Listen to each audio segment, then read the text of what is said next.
In the August 21st episode, we spoke about the difficulties of transitioning to modern warfare and what horrible consequences the soldiers had to suffer because their superiors were not prepared for this new kind of war. You can check that out right here. Don't forget to subscribe and tell your friends all about us. See you next week. The first 3 months of the war have seen a whole new way of waging war. In addition to the ever more effective weapons of war that now kill hundreds of thousands of men in mere weeks, airplanes fly the skies to spot for artillery, submarines prowl beneath the seas to sink sailors to watery graves, and cars and trucks transport men and equipment like never before. And just as all wars at some point become wars for vital resources, all of these new machines require a new one, and the Great War had now become a war for oil.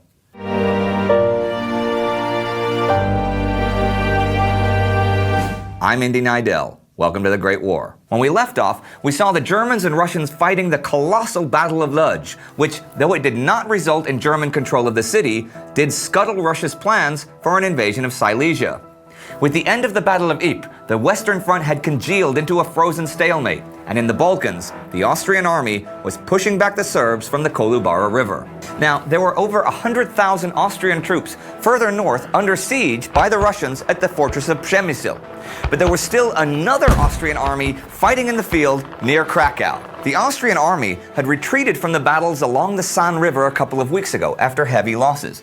And though much of the army was holed up at Przemysl, they had a huge force at Krakow, which the Russians, after cautiously advancing, had attacked on the 16th.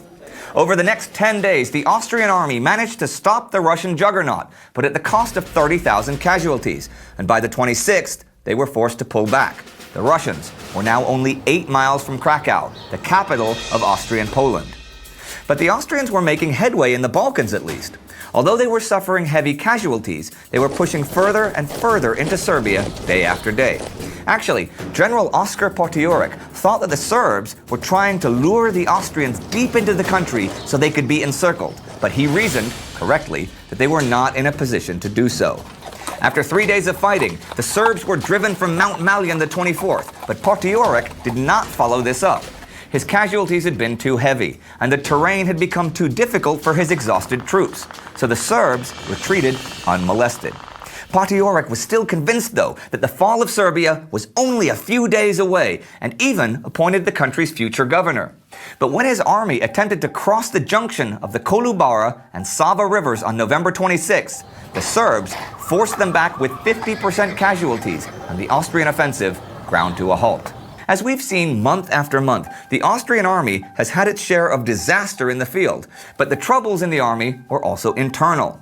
Chief of Staff Konrad von Hotzendorf was so worried about the national minorities of the Austro-Hungarian Empire attempting to seize power during moments of Austrian weakness during the war that he tried to impose military rule in Bohemia, Moravia, and Silesia. Emperor Franz Joseph rejected this plan. Konrad's worries did have some basis in reality, for Poles, Croats, Czechs, Slovaks, and other minorities were suspect in their sympathies, many of those minorities having a stronger affinity for the Russian enemy and occasionally even deserting and changing sides. One side note here, Jews were not considered suspect as many of the other minorities were, and actually played a large part in Austrian military affairs. 3 of the empire's field marshals were Jewish, and 8 of her generals. When you think about it, though unique in many other ways, this war was also unique that so many of the world's religions took part in it. This week saw the end of the Battle of Basra in what is now Iraq, where British and Indian troops defeated the Ottomans. There's a bunch of religions fighting right there. Now, 2 weeks ago, the British had landed troops and taken the fortress of Fao, the main Ottoman fortress on the coast of the Persian Gulf. See, when the Ottoman Empire had entered the war at the beginning of November, Britain had begun to worry about her oil facilities in the Persian Gulf. The capture of Fao was the first step in securing them. The London War Office actually favored simply defending British oil supplies and not engaging in offensive maneuvers. But the Indian government, who provided the troops, favored a policy of forward defense. You can guess what that means. Basra, on the Shatt al-Arab River, was the next step in securing the oil. On the 19th of November, under General Sir Arthur Barrett, the British attacked, but heavy rainfall that turned the land to mud stalled the attack until the artillery could finally be brought up. The Ottoman army broke under the bombardment and fled the city, and Basra was occupied 2 days later. The campaign could easily have ended then. The oil supplies and oil flow were secure, but Basra turned out to be a pretty bad base of operations. It was a minor port, sure, but it was missing a lot of basic facilities like sanitation. There were no railways, there were few roads, and the water supply was just the dirty river. Now, the river itself was a tidal river with many tributary creeks that filled a floodplain that actually flooded on a daily basis. And for half of the year, the entire region flooded, leaving Basra as an island. So Barrett decided to follow the retreating Ottomans upriver to Korna and try to make his base there, where the Tigris and Euphrates flow together to form the Shat al-Arab. Of course, oil was not the only raw material in big demand this war, and I'm going to throw some quick statistics at you right now. If you look at the part of France occupied by the Germans, you see that Germany now held 2/3 of France's iron production, a quarter of its steel, and a full half of the French coal mining capacity. Now, these are big numbers when you think of the enormous amounts of machines that need to be built and operated. But fortunately, there was one machine that didn't run on oil and didn't require any coal. A horse. You needed a horse for almost everything in 1914, and there was no way you were going to get your heavy artillery into place without a great deal of horsepower. An estimated 2 million horses served on the Western Front on both sides during the war.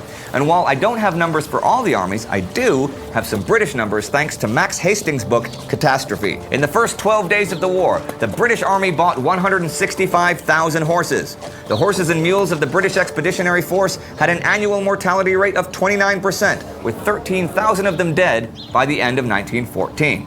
You'd think that since they were such a vital necessity, they'd be better treated in general, but such was not the case. There weren't enough knowledgeable riders and grooms, for one thing. Food and water was often neglected or withheld. Men galloped on paved roads, saddle sores were ignored, and heavy plow horses were conscripted into armies to pull heavy artillery, even though all the experts said it's a really bad idea. See, they required large amounts of provision, could not make forced marches, and were highly susceptible to disease. So they died by the thousands, and it was only trial and error by the British and French that finally discovered that American country horses from the plains and badlands of the Dakotas were far more suitable for war than any horses raised in barns. By the end of the war, the British Army had nearly 500,000 horses, and the Veterinary Corps personnel had grown from 360 to 28,000 4 years later. So here we are near the end of November, exactly 4 months into the war. And at the end of the week, the Austrians are stuck in Serbia, surrounded in Przemyśl, and in trouble at Krakow. The British are on the move into Mesopotamia, and in Belgium, France, Poland, and eastern Turkey, everyone on both sides is frozen and miserable. Valentine Fleming, MP and father of James Bond creator Ian Fleming, wrote, quote, "It's going to be a long war, in spite of the fact that on both sides, every single man wants it stopped at once," end quote.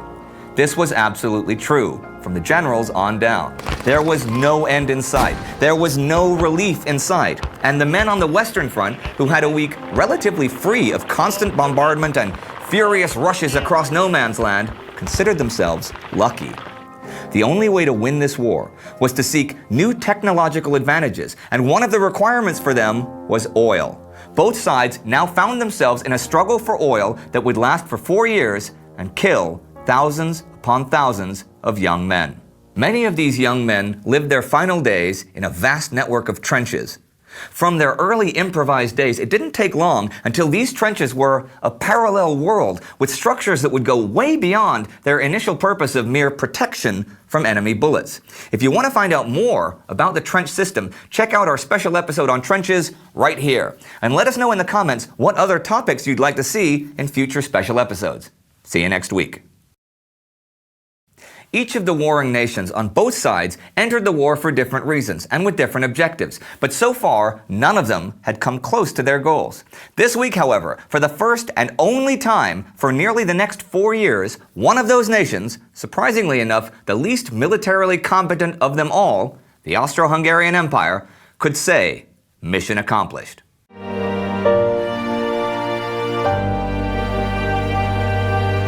I'm Indy Nidell. Welcome to the Great War. When we left off, the Western Front had frozen. The Russians were close to Krakow. The Austrians were stopped by the Serbs, and the British Indian Army under General Barrett had taken Basra and was moving into Mesopotamia. Here's what happened next. On the Eastern Front, the Russians were close to Krakow, the capital of Austria and Poland, but were still opposed by a pretty large force of both Austrian and German troops. Further south, however, this was not the case. The main mountain passes were poorly defended, having been stripped for men to use at Krakow, and by the 29th, General Boroyevich was facing the very real threat of a Russian offensive through the mountains toward Budapest. There was big disagreement in the Russian high command, though.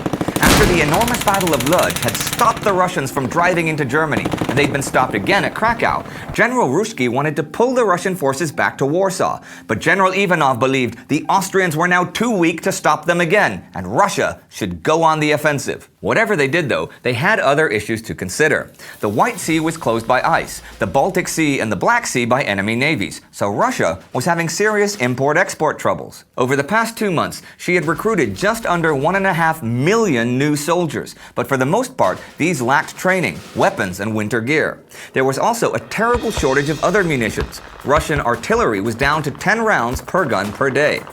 Konrad von Hotzendorf, Chief of Staff of the Austro-Hungarian Imperial Army and one of the architects of the war, struck right at this time, on December 3rd, with his best available troops and German support between Limanova and Lapanov. Thanks to a huge element of surprise, he managed to push the Russians back 60 kilometers in just 4 days, until Russian reinforcements could arrive and halt the retreat.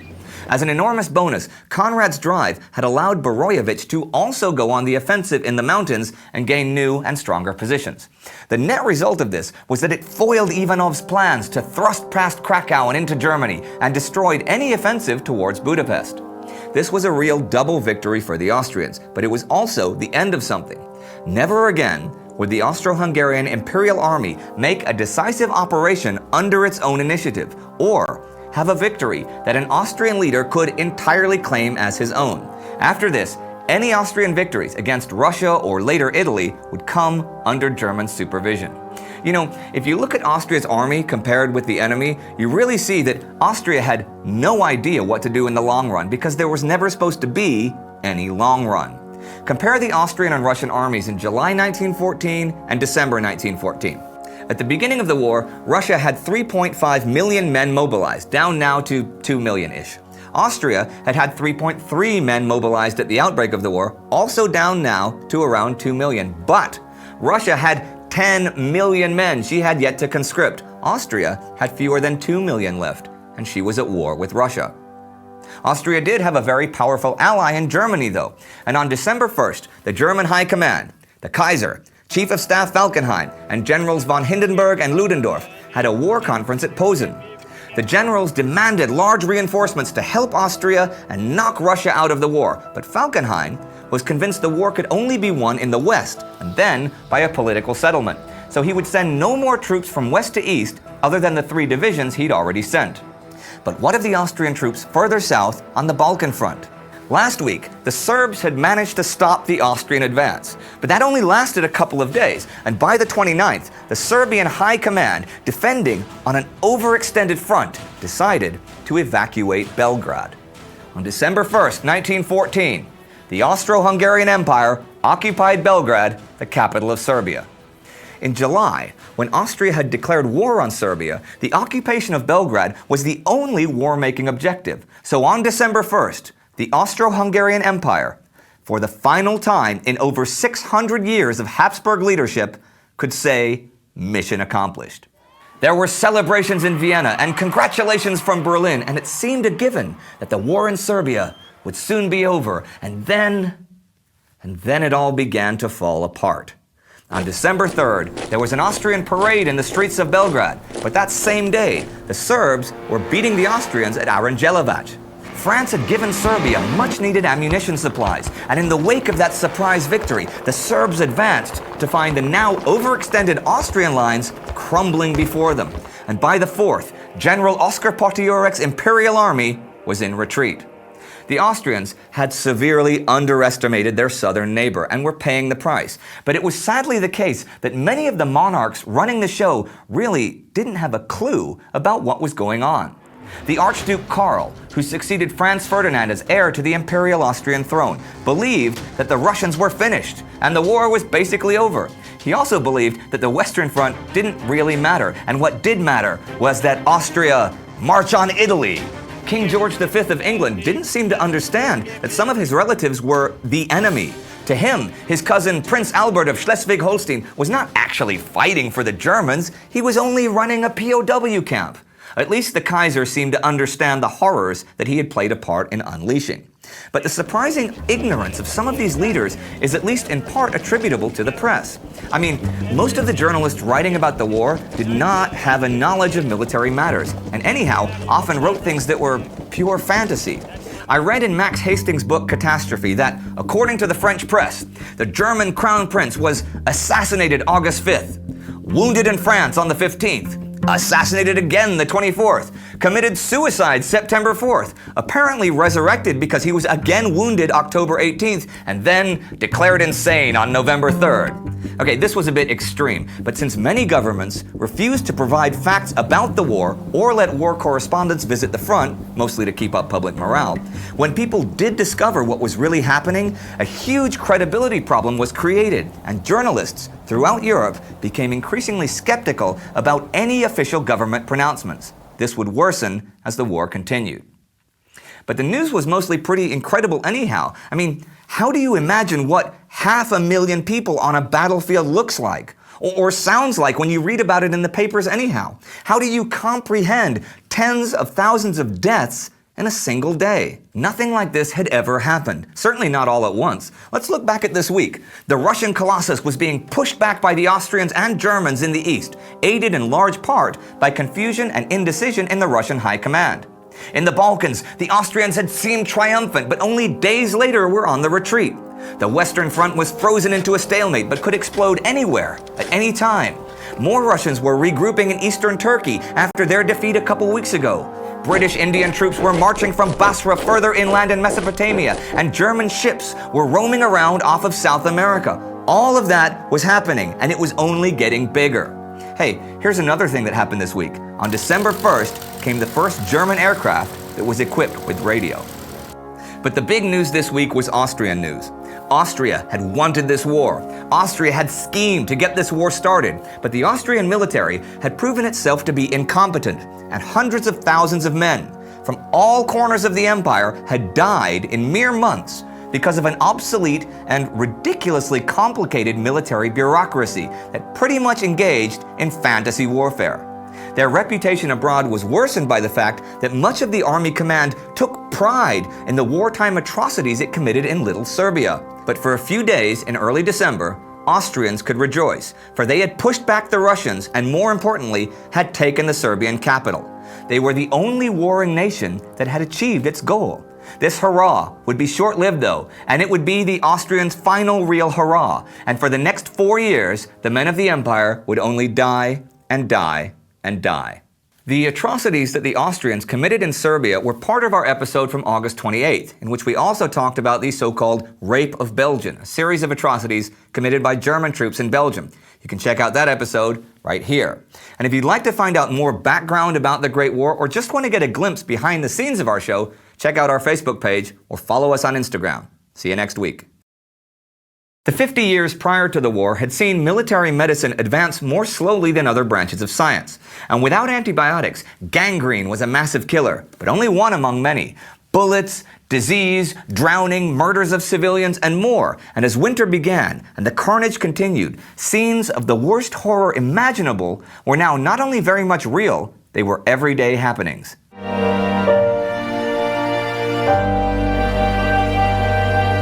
My name's Indy Nidell. Welcome to the Great War. Last week, we saw the Austrians, with German help, pushing back the Russian Colossus. Further south in the Balkans, other Austrians had taken Belgrade, but were now on the run. The British Indian troops were nearing Kourna in the Middle East, and on the Western Front, it was unusually quiet after the interminable battles of the autumn. The Western Front wasn't especially quiet this week, though, as the British and French made attacks that didn't have any specific physical goal, but were intended to tie down German forces and prevent them from being transferred to the Eastern Front to fight the Russians. German Chief of Staff Falkenhayn had committed to sending 3 divisions from west to east, but refused to send more, even though General Ludendorff in the east repeatedly asked for them. In November, Ludendorff had launched a preemptive offensive against the Russians that had resulted in the Battle of Lodz, a truly colossal engagement with over 500,000 troops involved. This attack had ruined Russian plans for an invasion of Germany, but the Germans had been unable to take the city itself, which was a well-supplied strategic railway center. This week, they tried again, and after a series of frontal assaults using those 3 transferred divisions, managed to capture Lodz on December 6th. The Germans advanced another 50 kilometers before they came up against Russian troops that had dug themselves into trenches. The Germans dug in as well, and as winter came on in force, we see the whole center section of the Eastern Front frozen, physically and militarily. It would remain so until the summer of 1915. But if things seemed stalled in the east and the west, they were anything but that in the south. The Austrians seemed to have the Serbs beaten only a week ago when they took the Serbian capital, but incredibly, only a few days later, the Serbs had the Austrian army on the run. The Austrians had fallen back to Valjevo, but the Serbs managed to surround them there, and in just a few days of fighting, had taken over 20,000 Austrian prisoners. By December 10th, most of the remaining Austrian soldiers had left the country. Belgrade held out for a few more days, but on December 15th, the Serbian High Command issued a proclamation that stated, "Not one enemy soldier remains at liberty on the soil of the Serbian kingdom." This was an enormous defeat for the Austrians and an equally enormous victory for Serbia. It was a huge blow to Austrian pride and confidence. I mean, if they couldn't beat Serbia, what would happen against Russia? And for Serbia, it meant being in the news headlines all over the world. The result was political and humanitarian aid, and people from around the world even coming to fight for the underdog. But there was a cost. The Serbs had suffered over 100,000 casualties in just a few weeks, and the Austrian defeat certainly wasn't irreversible. Serbia had drained her forces down to the last dreg to beat the Austrians, and the country was devastated. Whole towns were emptied and refugees roamed the blasted countryside. And one other thing often overlooked, Serbia was now linked to the world by only a single-track railway to Salonika in neutral Greece, through which all supplies had to be transported painfully slowly. Disease was rampant throughout the country. Cholera, typhus, and dysentery killed thousands, and the poverty and misery would only get worse. In the First World War, over 60% of Serbian men between the ages of 15 and 55 would die. As for the Austrians, General Oskar Potiorek was finally relieved of his command for incompetence, since by the end of the year, his army had suffered close to 300,000 casualties out of a total deployment of 450,000. But Konrad von Hotzendorf was still chief of staff, in spite of the fact that against both Russian and Serb, his operations had pretty much uniformly ended in disaster. Another, far more successful commander did meet his end this week, though. On December 8th, the Battle of the Falklands. A few weeks ago, at the Battle of Coronel, German Admiral von Spee had given the British their first defeat at sea for 100 years, sinking 2 cruisers and taking 1,600 lives. The outraged British had subsequently redeployed their forces to try to intercept Spee wherever he went. The Japanese Navy had repositioned units to help, and 2 British battle cruisers, the Invincible and the Inflexible, had been sent to the South Atlantic. Spee was being hunted in the Indian, the Pacific, and the Atlantic Oceans, and this week he made the mistake of attacking the Falkland Islands, arriving at Port Stanley on December 8th, which the battlecruiser squadron had also decided to visit. The battlecruisers were stronger and faster than any of Spee's ships, and though Spee tried to run and eventually turned to fight, his ships were destroyed, with 2,200 German sailors, including Spee himself, dying against only 10 British. Only the Dresden got away, and she would spend the next 3 months hiding in the sub-Antarctic waters around Cape Horn until cornered and forced to scuttle. This battle marked the end of the high seas activity of the German Navy.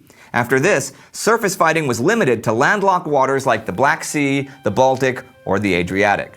One area of the world that was really heating up, though, was the Middle East, where the British Indian Army won the Battle of Korna, where the Ottomans had retreated after their losses at Fao and Basra. Thing is, the British had pretty much secured their coastal oil production with those battles, but the Ottoman defenses had been quite weak, so they'd moved further inland.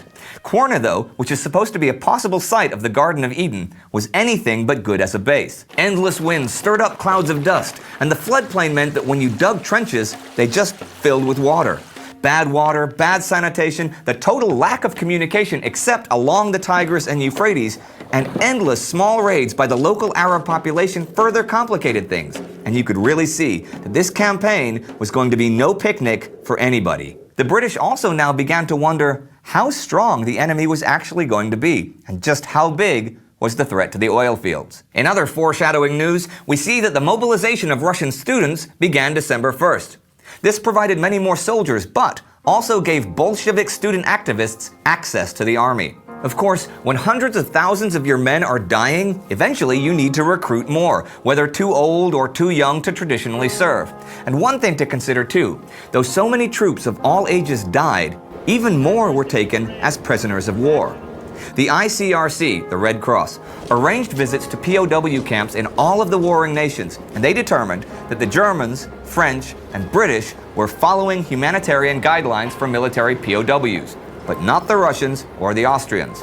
Now, we've already mentioned before that many Austrian officers took pride in the atrocities committed in the Serbian campaign. But John Reed, an American war correspondent, was at this point traveling through the Balkans getting material for his soon-to-be-published book, which would confirm for Allied readers the barbarism of the Austro-Hungarian Empire, such as a photograph Reed was shown from Leknica showing over 100 women and children chained together whose heads had been cut off. But as awful and shocking as scenes like that may be, they really were just a drop in the bucket. Think of life on the front lines in the West, for example. First off, the destruction from artillery fire from miles away, a huge belt of land littered with corpses, farms and villages now just blackened masonry, the fields and trees destroyed, and the bodies of horses, cattle, and sheep scattered throughout, dismembered, abandoned, or starving, while the wounded men and animals cried out endlessly in pain. Thousands more die of disease or rot in the mud and rain. The conditions would only worsen as the winter came on. And winter was coming on all over Europe. And at the end of the week, we still see sporadic fighting in Flanders, the Germans being stopped by the Russians and settling in, the Austrians being expelled from underdog Serbia, the German Pacific Navy destroyed, and the British again victorious in the Middle East. It's 2 weeks to Christmas. With all the battle talk and maps and strategy, it's very easy to overlook what was going on an individual level in the war. And I'd like to end this week with a quote, a scene of horror from 1914, recounted by Alois Lowenstein. Quote, "Among a bunch of corpses lay 3 wounded Frenchmen. One man had both legs shattered. The second's stomach was torn open. The third had tried to shoot himself until one of our chaps took away his revolver. He fired twice at his own head to escape pain, but aimed clumsily, a little too high. The skull cap was uplifted, and he moaned in a fashion to melt the heart. Another man lay apparently dead, but with one leg still twitching, like that of a partridge that is unable to die." End quote. This was modern war. Now, if you've recently started watching our series and you're wondering how this whole war began, you should check out our 3-part Prelude to War series of specials right here. And don't forget to subscribe. We'll see you next week. The British Empire was worldwide in 1914, and the sun truly never set upon it. It had been built by centuries of war and conquest abroad, but this week, something different happened. For the first time in over 200 years, British civilians at home were killed by enemy action.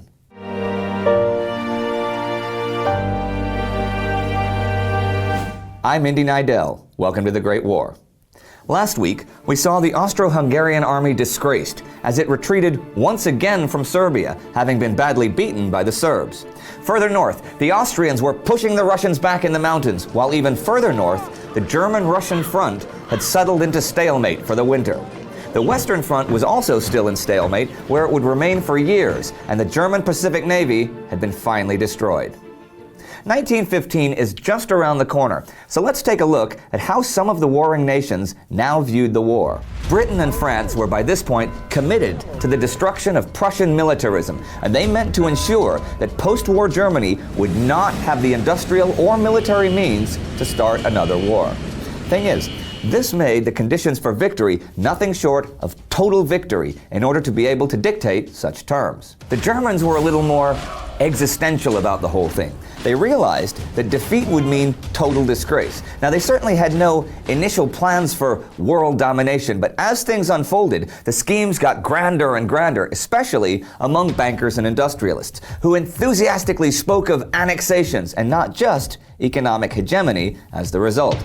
Army Chief of Staff Falkenhayn, for example, had ideas of permanent conquest in the west, though not in the east. The German strategy had been based on a quick war, so 1915 was the war year that never should have been. Germany found itself on a huge two-front war against Russia and France, with England slowly pulling her strength together from her worldwide empire that would eventually see her also fielding millions of soldiers on the Western Front. At around this time in Germany, there were the suddenly popular catchwords, "The war must be won in the East." And many people believed that it was actually possible to defeat Russia by force of arms, and this would cause the Western allies to change their minds about the war and sue for peace. This was ludicrous. No decision in the East would spare them from fighting to the end in the West. And the French and British really had no option other than to continue to attack and attack and attack on the Western Front.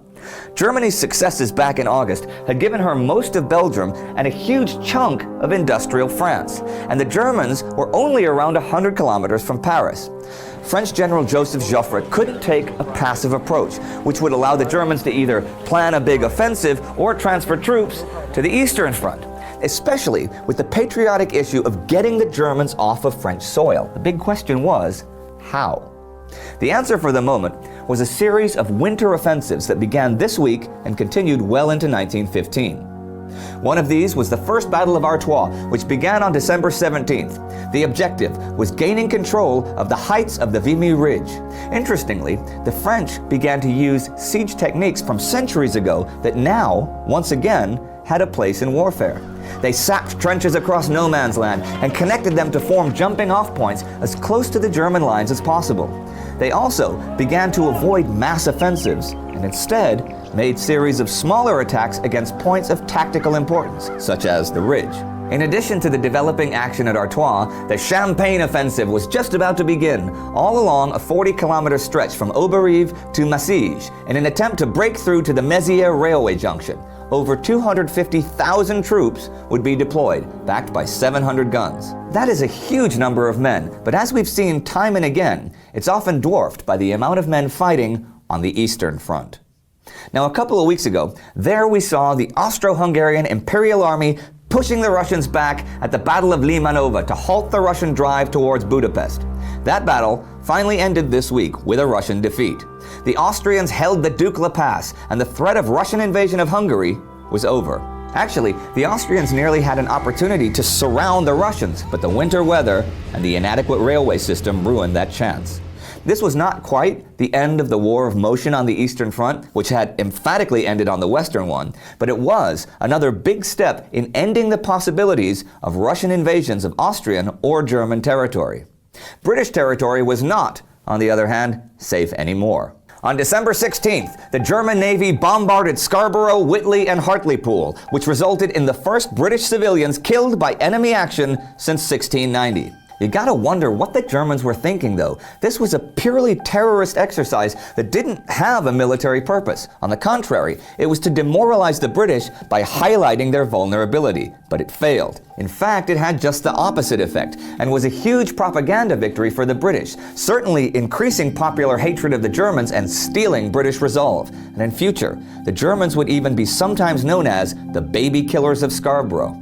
Thing is, German Admiral Franz von Hippe was totally unenthusiastic about bombing British seaside towns, which he thought completely irrelevant strategically.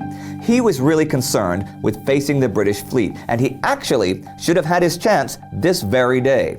For all the remembrance of Scarborough, the events of December 16, 1914 could have gone many, many times worse for the British. See, British codebreakers knew already the 14th that von Hippe was heading out the following day for a raid, but didn't know his target. So there were 6 British battleships and 4 battle cruisers waiting at Dogger Bank in the North Sea, with some support, to engage von Hippe when they could find him. But what the codebreakers did not know was that the entire German high seas fleet was heading right for the British ships, including 18 dreadnoughts and 54 destroyers. Now, during the night and morning of the 16th, a few rival destroyers engaged each other occasionally, but the seas were too heavy for anything decisive, and visibility was pretty terrible. But after a few hours, the question became evident. Where was the high seas fleet? Well, Admiral Friedrich von Ingenohl had suddenly taken it home. Seriously, At 5:45 in the morning, after hearing about the clashing destroyers, he had erroneously assumed that he was about to face the entire Grand Fleet. But his mission was only to support von Hipper's coastal raid, and he had no orders from the Kaiser to fight a big battle. So he turned around and went home and threw away the German Navy's best strategic opportunity of the entire war. Both fleets made it back home without the loss of a ship, but while the Germans lost a great battle opportunity and the British got a PR boost, think how much respect the British fleet lost when its actions of that day became public.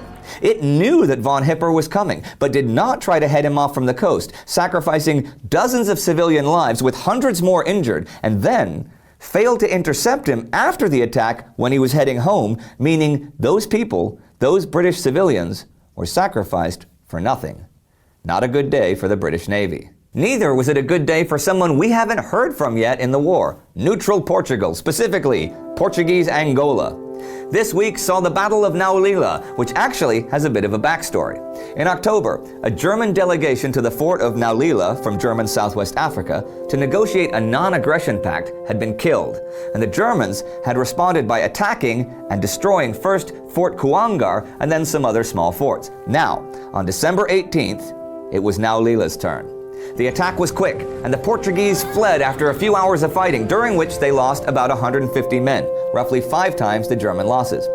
But Portugal and Germany were still not officially at war, and indeed would not be until 1916, in spite of skirmishes between their colonial territories. Funny how many people can die in a war when you're not at war. So that's where we stand at the end of the week, with small actions in Africa, small actions along the British coast that triggered a big outrage, a huge action beginning in France, and a huge action ending in the East. Think how it must have felt to the people of Scarborough, Whitley, and Hartlepool. Oh, sure, they were at war and knew it, but no one, not even Napoleon, had attacked the ordinary people of their little island kingdom for hundreds of years. It meant a quick and rude awakening to the reality of modern war, that this was not a war of honor, not a war of decency, and not a war conducted by any traditional moral standards. It was a war of brutality and of death on a scale never before imagined, and it was a war where no one, man, woman, or child in any of the warring nations was safe. If you missed last week's episode where we talked about the Austro-Hungarian Empire being badly beaten by the Serbs, and click right here. Follow us on Facebook or Twitter if you want more inside dope on the Great War. And don't forget to subscribe to our channel. Tell all your friends about us. See you next week. When the war began nearly 5 months ago, it was to be glorious, and the warring nations all saw a war that would be over by Christmas. And now, hundreds of thousands of men had been butchered, civilians too, and many more horribly wounded or maimed. The war was anything but over, and today, it's Christmas.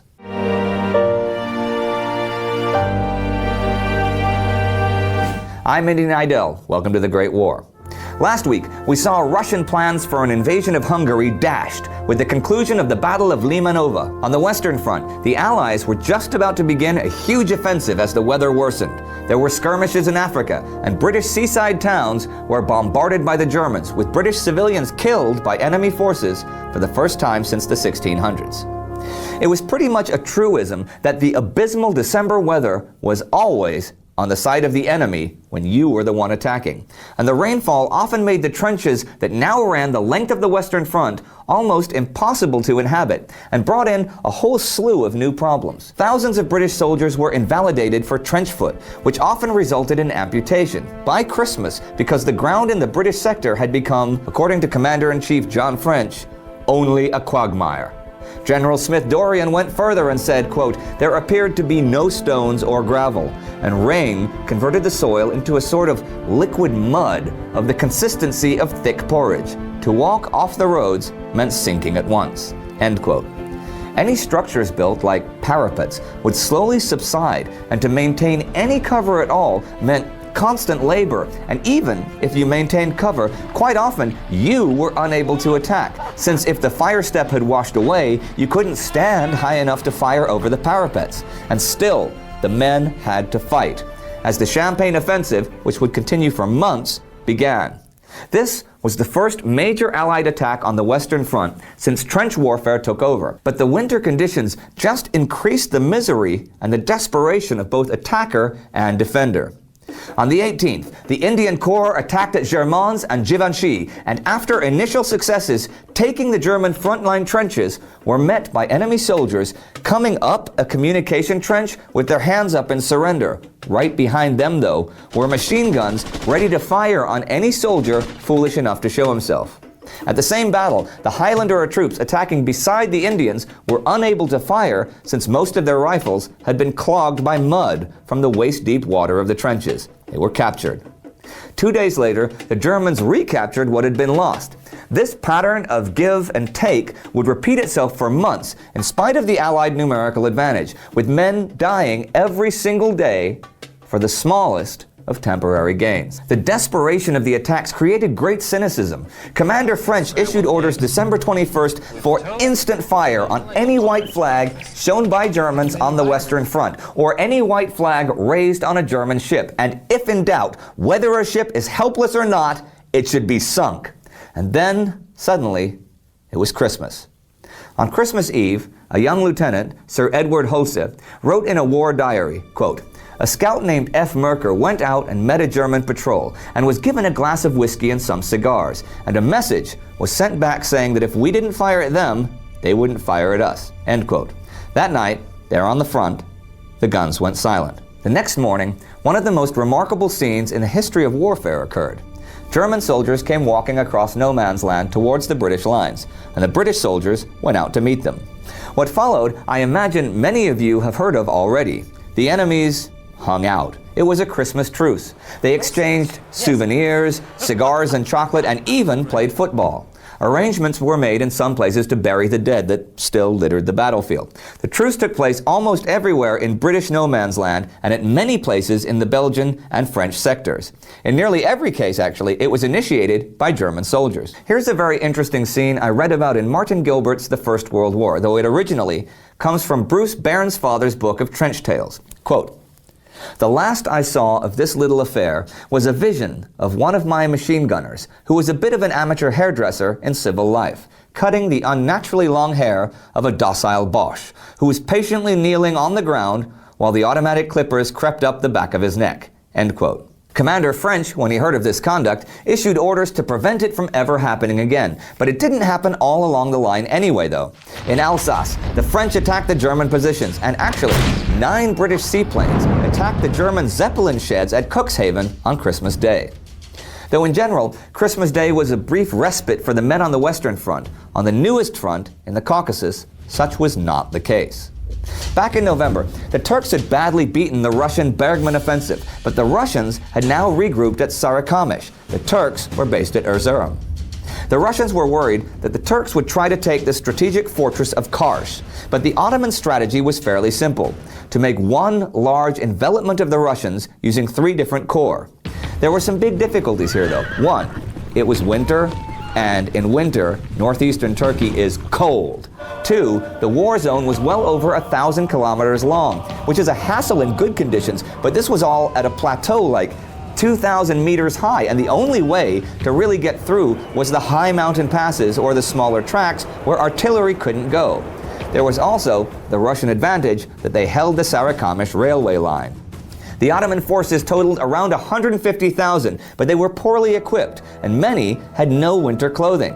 The Russian Caucasus army was, by contrast, well equipped, but a large part of it had been stripped to fight on the Eastern Front, leaving around 65,000 regular troops. These were now bolstered by Armenian or Greek volunteers, who saw service with the Russians as a means of securing territory with a Russian victory. Actually, the Tsar himself visited the Caucasus Front December 20th, and in his search for allies told the head of the Armenian Church, quote, "A most brilliant future awaits the Armenians," end quote. This immediately endangered hundreds of thousands of Armenian lives, since Turkey got the idea that its own large Armenian population was a possible source of treason.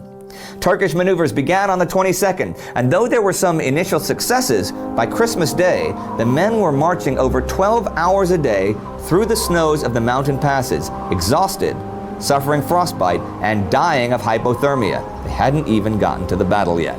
This was very much a week of transition, it seems, on all of the fronts. In the east, it was calm as both sides regrouped for further winter offensives, with the exception of the Austrian garrison, over 100,000 strong, still under siege behind Russian lines at Przemysl after well over a month. In the west, a great offensive had begun, but for one day, there was a remembrance of peace and brotherhood. And in the snows of Turkey, the week brought nothing but misery as the Ottoman Imperial Army marched through the mountains to meet the might of the Russians. Today's my day of quotes, apparently, so here's something from Peter Hart's The Great War.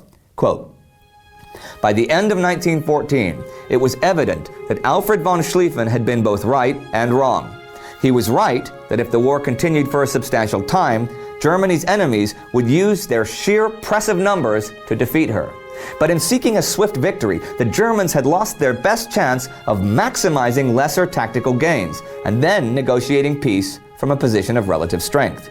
In seeking outright victory in the summer of 1914, the Germans had in the end fallen short. The war was set on a grim path of attritional fighting, with all sides engaged in attempting to degrade the opposition forces to the level that they could no longer resist. With all sides able to draw on millions more men, it was nigh on impossible to secure an easy victory. Far too many would die before the war would be resolved." End quote. This Christmas, today, spend a moment thinking of the millions of men fighting 100 years ago from all of the warring nations, watching their comrades killed, freezing in the mud, maybe starving in the snows, falling into despair as their world was destroyed around them, and hope, or pray, that we can learn enough from the horror that world went through to prevent it from ever happening again. On Christmas Eve 1914, one of the strangest events in military history unfolded, when 100,000 soldiers on the Western Front laid aside their arms, their orders, and their prejudices and embraced. If you want to see our special on the Christmas truce, click here to watch it. And if you have ideas for more special episodes, then let us know in the comments section below. And click subscribe to never miss an episode. Happy holidays from me and the whole Great War team. See you next week. Over the past few months, we've seen battlefronts all over the world. We've seen triumphs and disasters, but this week, as the new year rolls in, we see something we haven't seen yet: the annihilation of an entire army.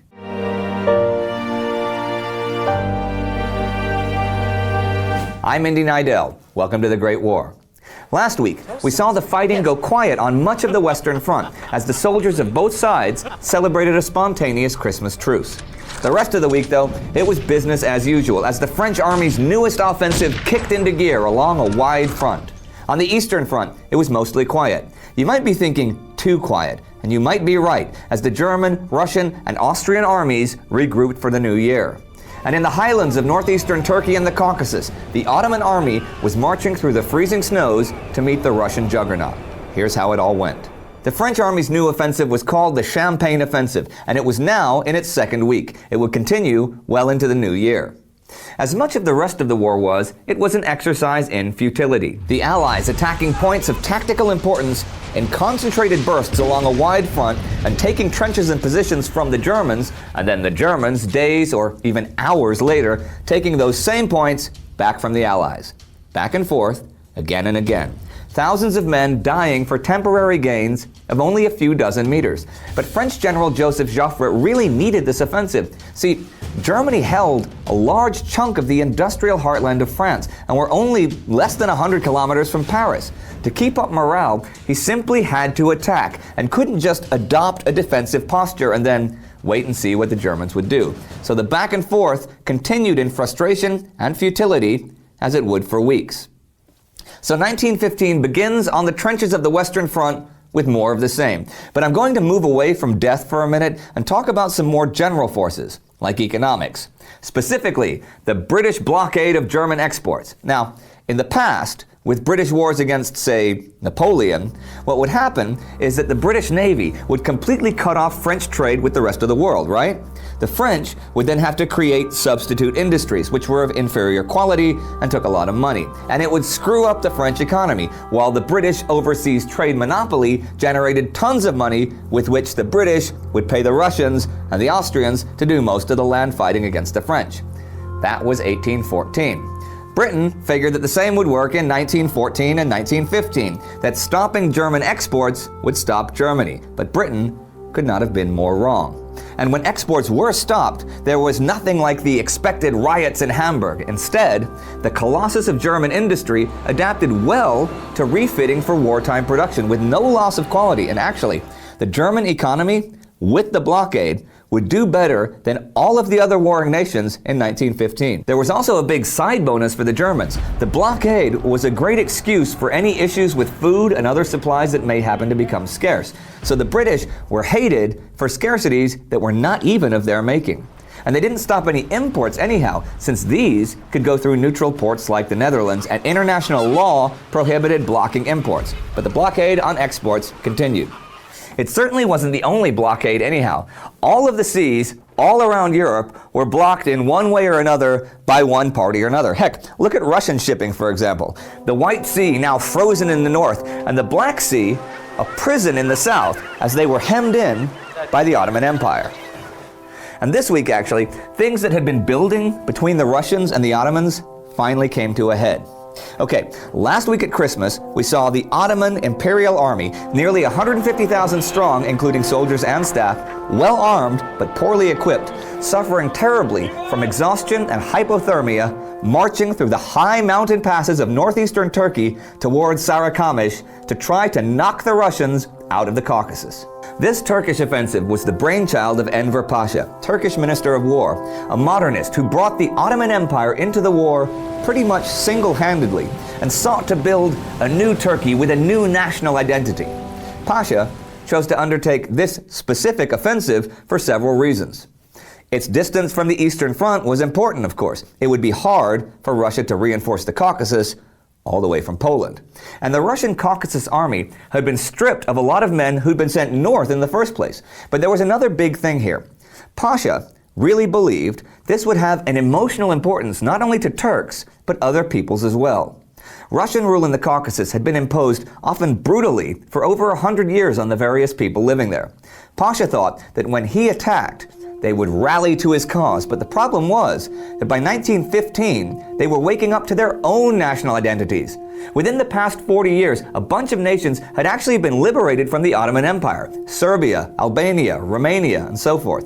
And the Arabs and Kurds saw this and had their own national agendas. And actually, Kurds in the Ottoman army sometimes even deserted and joined the Russians, having themselves been often brutally repressed by the Ottomans. So things weren't at all in reality as Pasha believed them to be. And the scene of the battles is a bad place to attack geographically in general, but Pasha compounded this. He attacked in winter, when temperatures can drop below -20 even at low altitudes, but during the campaign were far lower. There was only a single railway, and the roads were covered in snow, so his supply line was complete chaos, and most artillery couldn't get through. It also didn't help that Enver Pasha thought the Russians were retreating to Kars.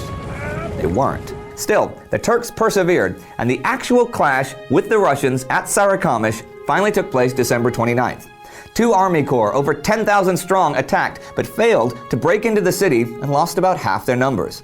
Over the next week, the Turks would keep pressing against Sarıkamış to no avail, even as the Russians brought in more troops and began their counterattack.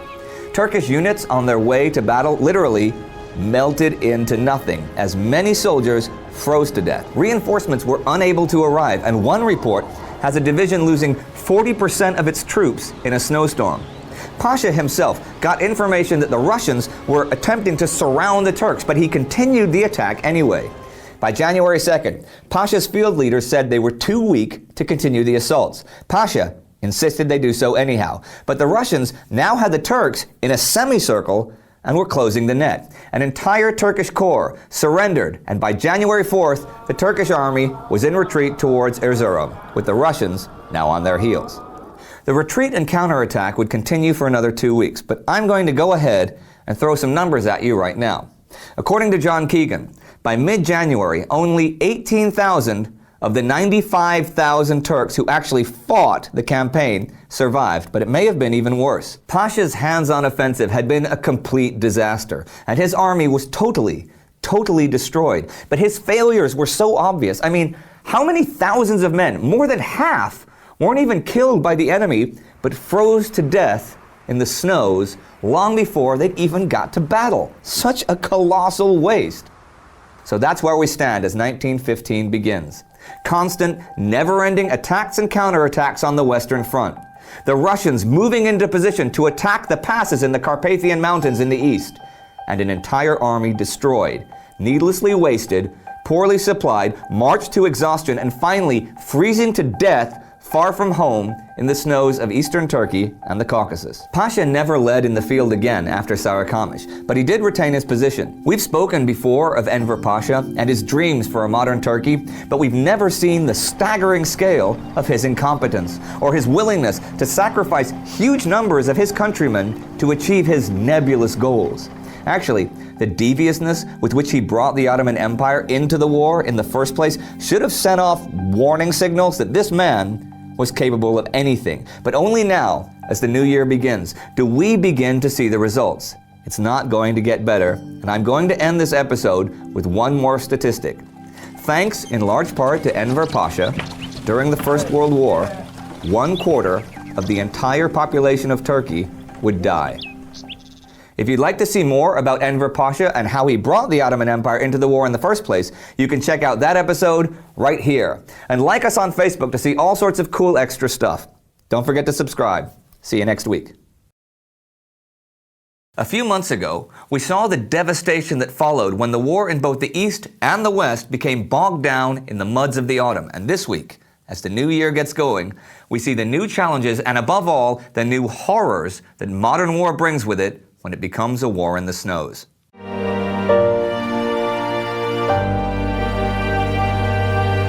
I'm Indy Nidell. Welcome to the Great War.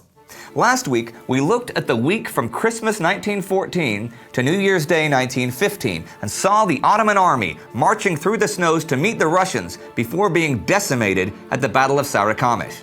On the Eastern Front, the Austrians were warily eyeing the Russians, who were gathering their strength in the Carpathian Mountains. While on the Western Front, the French offensive continued, with attacks up and down the line, but no real gains or losses. It's been a few weeks since the Austrians pushed the Russians back at the Battle of Limanova and took the Dukla Pass, and there hasn't been much fighting between them since then. That would begin to change this week.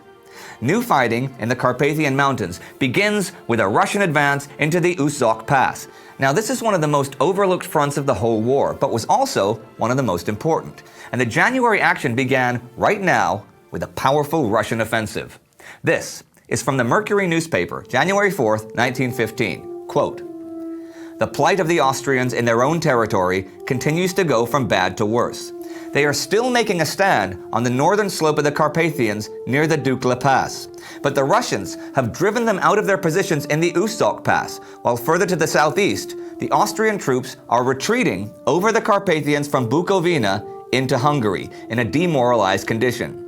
According to advices from Rome, the approach of the Russians is causing the greatest terror in the northeast of Hungary, and it is stated that the people of the districts along the southern side of the Carpathians are fleeing in panic." End quote.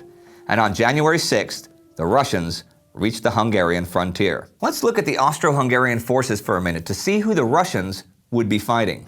The challenges confronting Franz Joseph's imperial army at this point were enormous. And actually, army might not even be the correct word to use. After the catastrophic loss of men in December in both Serbia and the Carpathians, the imperial army was by now more of a militia than a real army. It wasn't even just the overall number of casualties, though. There had been an extremely high casualty rate among the officers, the only people actually trained to deal with such a multi-ethnic army. In contrast with the Russian enemy, who could still recruit young men from its seemingly endless supply of available bodies, the Austrian recruits were now a lot older, and pretty much all lacked adequate training, certainly for a winter campaign. The Carpathian Front also completely lacked an infrastructure to sustain large forces, especially when you think of transportation. The railway system had nothing like the required capacity or capability for major offensive operations, and to concentrate, reinforce, or sustain forces in this area as a theater of war would require Herculean efforts. If the Austrians were to succeed against the Russians and to follow up their successes of December, it would require prolonged action in mountains during winter. And I think we all know that this would result in more casualties than combat would because of the extreme temperatures and the lack of suitable winter uniforms and equipment. So why do what the Austrian army was about to do? Why did Austrian Chief of Staff Konrad von Hotzendorf want to make a surprise offensive against the Russian army in the middle of winter, high in the mountains? 3 reasons, it seems. First, you have the Russian successes so far. Even after a few setbacks, the Russian army was not far from positions where they could finish crossing the mountains and head out on the Hungarian plains. Think what that would do to Austro-Hungarian morale.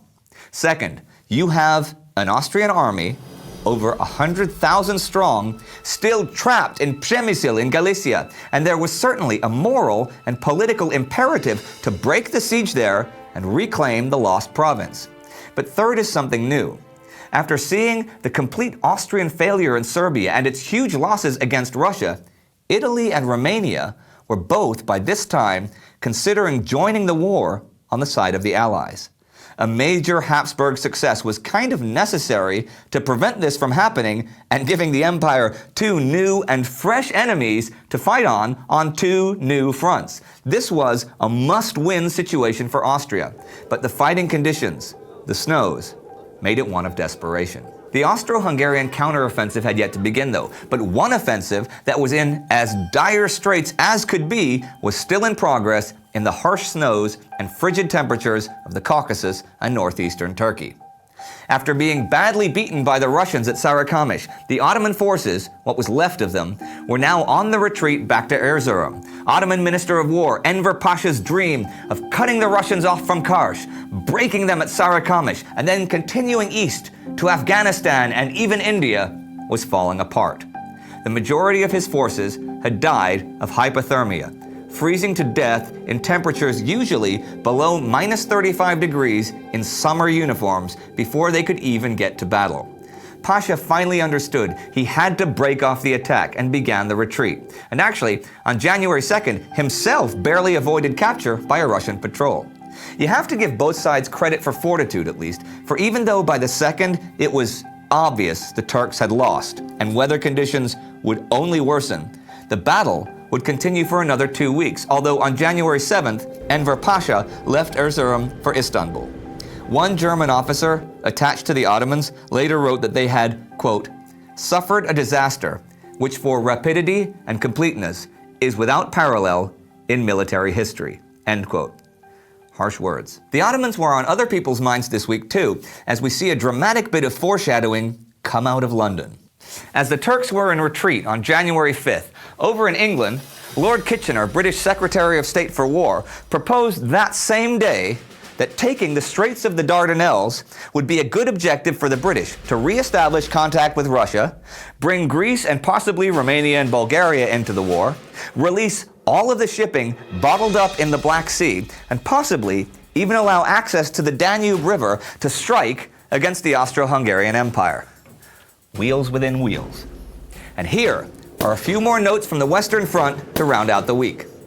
The French Champagne offensive continued with focused attacks on positions of tactical importance. There was even sporadic fighting further east on the lines. And this week, the French failed in an attack in the Argonnes, but took the heights near Chernay in Alsace. 2 other notes of interest from Britain. At the very beginning of the year, the British battleship Formidable was sunk in the Channel by 2 torpedoes from a U-boat. 547 sailors drowned in that attack. And on January 4th, the London Stock Exchange reopened, having been closed since July. Since a war of quick victories was no longer possible, and a long war of endless battles in the mud had turned into a terrible war of attrition, people began to look for macro solutions to the war to somehow bring about victory. Alexander Helphand, a wealthy Bolshevik, said this to the German ambassador to Turkey, quote, "The interests of the German government are identical to those of the Russian revolutionaries," end quote. The general aim of Bolshevism was the destruction of Tsarism and the division of Russia into smaller states. Helphand believed it wasn't possible for Germany to defeat Russia in war without an internal Russian revolution occurring. This discussion marked the beginning of German interest in stimulating such a revolution, which was very much intensified by stalemate on the battlefield. And this interest would culminate with the return of Vladimir Lenin from exile in Switzerland to Russia across German soil, and with Germany even giving Lenin funding to continue his work. And we once again find ourselves at the end of the week, with the Russian bear on the move in the Carpathian Mountains, terrifying the people of Hungary. The Turks are retreating from the Russians in the Caucasus, but still fighting even as they freeze. And men are dying day by day for little or no gain at all on the Western Front. There are reasons to go to war against a stronger enemy, a better equipped enemy. There are reasons to go to war in winter, in the freezing snows, and even high in the mountains where heavy guns can't go. And though many of those reasons might explain why Konrad von Hotzendorf would be willing to see so many of his men die in the Carpathians, there are no reasons to justify Enver Pasha marching his men to their deaths in the freezing snows, sacrificing the cream of his soldiers for nothing, in the wrong place at the wrong time, save hubris on such a colossal scale that it's hard to even imagine it. And though in the past, at times one enemy might assist another enemy in need, starving or freezing to death before reaching battle, these were not those times. This was modern war. During the Great War, the colors were brown, gray, and dead. If you'd like to see our episodes from a few months ago about the war in the mud, click here. And if you like this show, please share our episodes on Facebook and Twitter. See you next week. Nearly 6 months of war have gone, and with them have gone casualties in the millions. Huge offensives have not produced the breakthrough victories that were expected, and optimism has given way to reality in every warring nation. And that reality is that current concepts and tactics of war do not work, and each leader must come up with completely new ideas if victory is ever to be had.